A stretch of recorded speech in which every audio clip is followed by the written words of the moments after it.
కాంగ్రెస్ అభ్యర్థి చెప్తున్నారు, పార్టీకి సంబంధించిన నేతలే కాదు సినీ ఇండస్ట్రీకి సంబంధించిన వాళ్ళు కూడా ప్రతి ఒక్కరు ప్రచారం చేస్తారు, మమ్మల్ని గెలిపించడానికి సినీ ఇండస్ట్రీ కూడా ముందుంటుందని చెప్పేసి చెప్తున్నారు.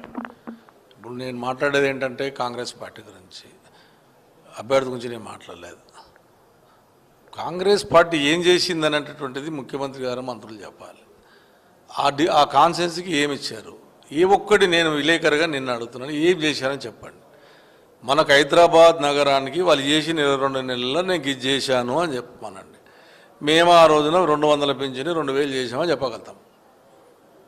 ఆ రోజు డబుల్ బెడ్రూమ్ 3700 మందికి జూబ్లీస్లు ఇచ్చినామని చెప్పగలుగుతాం. రోడ్లు వేసామని చెప్పగలుగుతాం, బ్రిడ్జులు వేసామని చెప్పగలుగుతాం, 24 గంటల కరెంట్ ఇచ్చామని చెప్పగలుగుతాం, మంచినీళ్ళు ఇచ్చినామని చెప్పగలుగుతాం. మీరు ఏం చేసి 22 నెలల్లో జూబ్లీసో చెప్పండి.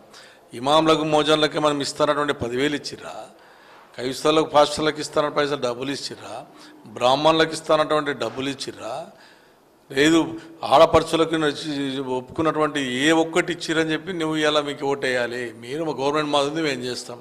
మీరు 22 నెలల్లో ఏం చేసిరో చెప్పు, చేస్తారు నీకు ఓటు. మేము ప్రతిపక్షం ఏంటంటే మా ప్రతిపక్షం రేపొద్దున మనం గెలిపిస్తే రాష్ట్రం ఉన్నటువంటి ప్రజలందరికీ న్యాయం జరిగే విధంగా ఉంటుంది. ఎందుకంటే ఈడ జూబ్లీస్ని ఓడగొట్టగలితే కాంగ్రెస్ పార్టీని రాష్ట్రంలో తెలంగాణ రాష్ట్రంలో ఉన్న ప్రజలకు న్యాయం జరుగుతుంది. ఎందుకు జరుగుతుంది? ఈయన ఉన్న నెత్తి మీద కళ్ళు ఉన్నాయి, అప్పుడు దిగుతాయి. అయ్యా నేను నిజంగా నేను పనిచేయలేం కాబట్టి ఓడగొట్టిరు, అప్పుడు రాష్ట్రం మొత్తం చేయాలన్నటువంటి తపన, ఒప్పుకునేని చేయాలన్నటువంటి ఆలోచన వస్తుంది. కాబట్టి అందుగురించి రాష్ట్ర ప్రజల కొరకు జూబ్లీస్ ఉన్న ప్రజలు టీఆర్ఎస్ పార్టీ బీఆర్ఎస్ని గెలిపమని అడుగుతా ఉన్నారు.